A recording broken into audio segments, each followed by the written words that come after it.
আজ এই ভিডিওতে BA 7 semester education minor suggestion নিয়ে কথা বলবো। এই সম্পূর্ণ ভিডিওতে সম্পূর্ণ সিলেবাস এবং সম্পূর্ণ সাজেশনটি তোমাদের সামনে উপস্থাপন করব। তো ভিডিওটি স্কিপ না করে কন্টিনিউ করতে থাকো। দেখো, এটা তোমাদের সিলেবাসের কোর্স কোড, তোমাদের ফুল মার্ক থাকবে 50। আরেকটি কথা বলে রাখি, তোমাদের 7 সেমিস্টারে তোমাদের মেজর 3টি পেপার এবং মাইনরে তোমাদের 2টি পেপার পড়তে হবে। সবগুলো সাজেশন একসাথে যদি বাই করো তাহলে 650 টাকা পেমেন্ট করতে হবে। আর এই সাজেশনের প্রাইস মাত্র 150 টাকা। পেমেন্টের পর লং প্লাস শর্ট দুটোই পাঠানো হবে। দেখো, এটা তোমাদের সিলেবাস, রিসার্চ মেথোডোলজি সিলেবাস 2026। দেখে নাও ইউনিট 1 থেকে কি পড়তে হবে। তোমাদের সিলেবাসটি অনেকগুলো 4টি ইউনিট এবং তার সঙ্গে সাব পয়েন্টে ভর্তি। তো কালারও ওয়াইজ করে দিয়েছি যাতে তোমরা খুব সহজে বুঝতে পারো। আমি স্লোলি দেখাচ্ছি, সিলেবাসটি তোমরা এক নজরে দেখে নাও। দেখো, ইউনিট 4 ইউনিট 1 থেকে কি পড়তে হবে দেখে নাও। গবেষণা ও অর্থ প্রকৃতি। 1 নম্বর কোশ্চেনটি দেখে নাও। গবেষণা রিসার্চ বলতে কি বোঝো? প্রকৃতি বা বৈশিষ্ট্যগুলি লেখো বা প্রকৃতি বা বৈশিষ্ট্যগুলি সম্পর্কে আলোচনা করো। যা 5 বা 10 মার্কের আসতে পারে, যেভাবে আসুক না কেন।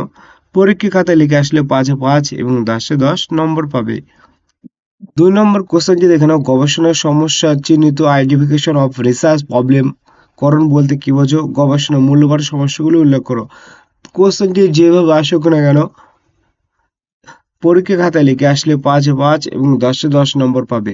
দেখে নাও 3 নম্বর কোশ্চেন। গবেষণার রিসার্চ প্রয়োজনীয়তা বা গবেষণার তাৎপর্য বা গুরুত্ব লেখো বা গবেষণার রিসার্চ প্রয়োগ সম্পর্কে ব্যাখ্যা করো। এই কোশ্চেনটি যদি আসে 10 মার্কের আসবে।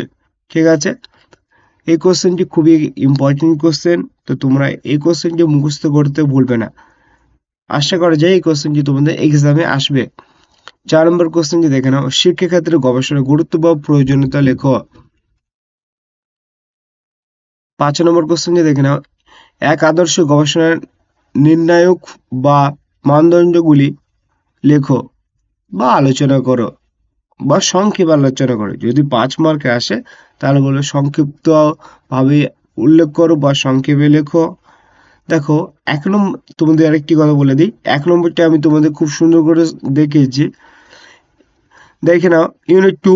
এই সাজেশনের প্রাইস মাত্র 150 টাকা। পেমেন্টের পর লং প্লাস দুটো পাঠানো হবে। ইউনিট 2 থেকে কি কি পড়তে হবে দেখে নাও। ইউনিট 2 হেডিং থেকে আছে শিক্ষামূলক গবেষণা, অর্থ প্রকৃতি ও প্রকারভেদ। 1 নম্বর কোশ্চেনটি দেখে নাও। ঐতিহাসিক গবেষণা বলতে কি বোঝো? ঐতিহাসিক গবেষণার বৈশিষ্ট্যগুলি লেখো। ঐতিহাসিক গবেষণার তথ্যের উৎসগুলি লেখো। বা কোশ্চেনটি এইভাবে আসতে পারে, ঐতিহাসিক গবেষণার সমালোচনামূলক টিকা লেখো বা ঐতিহাসিক গবেষণার সমালোচনামূলক টিকা সংক্ষেপে লেখো। যখন বলবে সংক্ষেপে লেখো তখন 5 মার্কের আসবে। হ্যাঁ, এটা 5 বা 10 মার্কে আসতে পারে, সেইভাবে করে উত্তরটা তৈরি করা। 2 নম্বর কোশ্চেনটি দেখে নাও। ঐতিহাসিক গবেষণার ধাপ বা স্তর বা পর্যায়গুলি উল্লেখ করো। 3 নম্বর কোশ্চেনটি দেখে নাও। মৌলিক গবেষণা বা ফলিত গবেষণার মধ্যে পার্থক্যগুলি লেখো। 5 বা 10 মার্কের আসতে পারে। দেখো, খুব সুন্দর করে দেখতে পাচ্ছ, খুব সুন্দর করে সাজেশনটি তৈরি। তো পেমেন্টের পর লং প্লাস শর্ট এবং তার সাথে বিনামূল্যে মিনি মাইক্রো পিডিএফ তোমাদের দেওয়া হবে। 4 নম্বর কোশ্চেনটি দেখে নাও। কার্যকারণ বা সক্রিয় গবেষণার বৈশিষ্ট্য বা প্রগতি সম্পর্কে আলোচনা করো। কার্যকারণ গবেষণার তাৎপর্য বা গুরুত্বগুলি লেখো বা আলোচনা করো। কার্যকর গবেষণার নকশা সম্পর্কে আলোচনা করো। এই কোশ্চেনটি একটু ডিফিকাল্ট আছে। যদি হিস্ট্রি হতো তাহলে বলতাম যে আসবে। এই কোশ্চেনটি তোমরা ভালো করে রিডিং পড়ে রাখবে। বলা যায় না কোশ্চেনটির উপর এক্সামে আসলেও আসতে পারে। 5 নম্বর কোশ্চেন দেখে নাও। শিক্ষামূলক গবেষণা বলতে কি বোঝো? ইহার প্রকৃতি বা এর প্রকৃতি বা বৈশিষ্ট্যগুলি উল্লেখ করো বা প্রকৃতি বা পরিধির বিশ্লেষণ করো। কোশ্চেনটি ঘুরিয়ে পেঁচিয়ে আসতে পারে। তো যেইভাবে আসুক না কেন লিখে আসলে 5-এ 5, 10-এ 10 নম্বর পেয়ে যাবে। 6 নম্বর কোশ্চেন। মৌলিক গবেষণা ও কার্যকরণ গবেষণার মধ্যে পার্থক্য লেখো। এটি যেহেতু পেইড ভার্সন নোট, তো একটু স্পিডে দেখাচ্ছি। পেমেন্টের পর শর্ট প্লাস লং দুটো পেয়ে যাবে এবং তার সাথে বিনামূল্যে মিনি মাইক্রো পিডিএফ তোমাদের দেওয়া হবে। পরীক্ষামূলক গবেষণা বলতে কি বোঝো? ইহার প্রকৃতি বা বৈশিষ্ট্যগুলি লেখো বা আলোচনা করো। 10 নম্বর কোশ্চেন দেখে নাও, কার্যকারণ গবেষণা বলতে কি বোঝো? সার্পিল মডেলটি ব্যাখ্যা করো। আর যেহেতু এটা এডুকেশন মাইনর সাজেশন বলছি, তোমাদের একটি কথা বলে দিই, 7 সেমিস্টারে এডুকেশন মাইনরে কিছু অঙ্ক আছে, ঠিক আছে? তো তোমরা এই সাজেশনটি বাই করলে খুবই উপকারী হবে। ইউনিট 3 গবেষণা প্রাথমিক ও ধারণা সমূহ। দেখো 1 নম্বর কোশ্চেন যে দেখে না, প্রাসঙ্গিক সাহিত্য পর্যালোচনা সম্পর্কে টিকা লেখো বা সংক্ষেপে লেখো বা সাহিত্য সমীক্ষার গুরুত্ব আলোচনা করো। এটা 5 বা 10 মার্কে আসতে পারে। আশা করা যায় যে 5 মার্কে আসার চান্স অনেক বেশি। দেখো 3 নম্বর কোশ্চেন, সমকক সম্পর্কে টিকা লেখো। এই ইউনিট থেকে অনেকগুলো কোশ্চেন তোমাদের এক্সামে আসবে। এই ইউনিট থেকে তোমাদের অনেকগুলো কোশ্চেন আসবে। এই ইউনিটটা তোমরা ভালো করে ফলো করবে।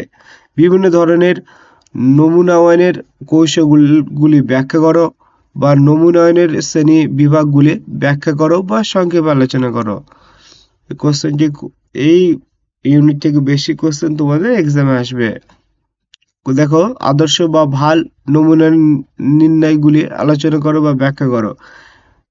অনেকগুলো অঙ্ক আছে তোমাদের এই এডুকেশন মাইনরে। সাজেশন বাই করলে সম্পূর্ণ সাজেশনটি তোমরা পেয়ে যাবে। দেখতে পাচ্ছ সবগুলো দেখানো, এটা যেহেতু পেড ভার্সন নোট আর যেহেতু অঙ্ক আছে সেহেতু আমরা সব দেখাতে পারছি না। সাজেশনটি বাই করলে সম্পূর্ণ সাজেশনটি পেয়ে যাবে। দেখো 10 নম্বর কোশ্চেন, চলক বা চলরাশি সম্পর্কে বিস্তারিত আলোচনা করো।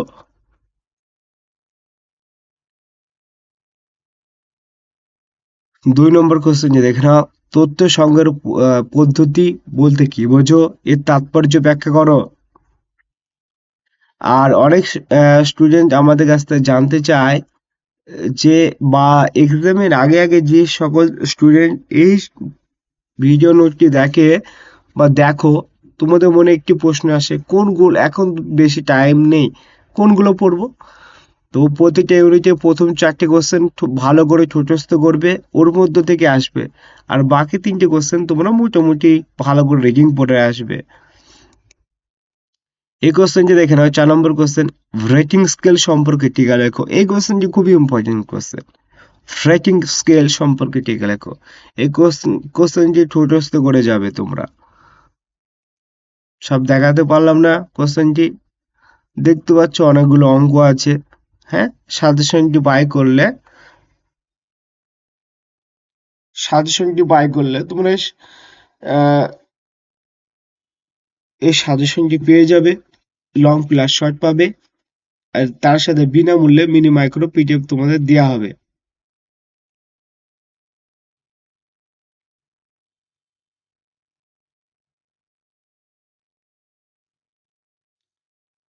দেখো 9 নম্বর কোশ্চেনটি দেখে নাও, লেখাচিত্রের গ্রাফের মাধ্যমে তথ্য উপস্থাপনের গুরুত্ব ও প্রয়োজনীয়তা লেখো।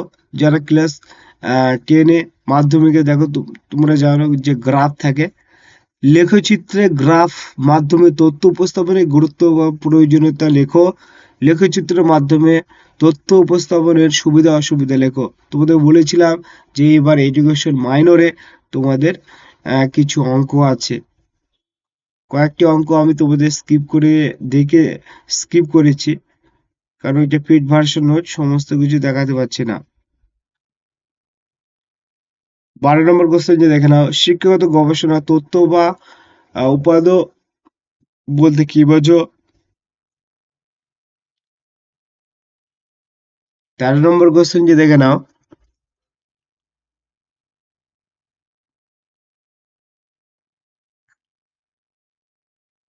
কেন্দ্রীয় প্রবণতার গুরুত্ব বা প্রয়োজনীয়তা লেখো।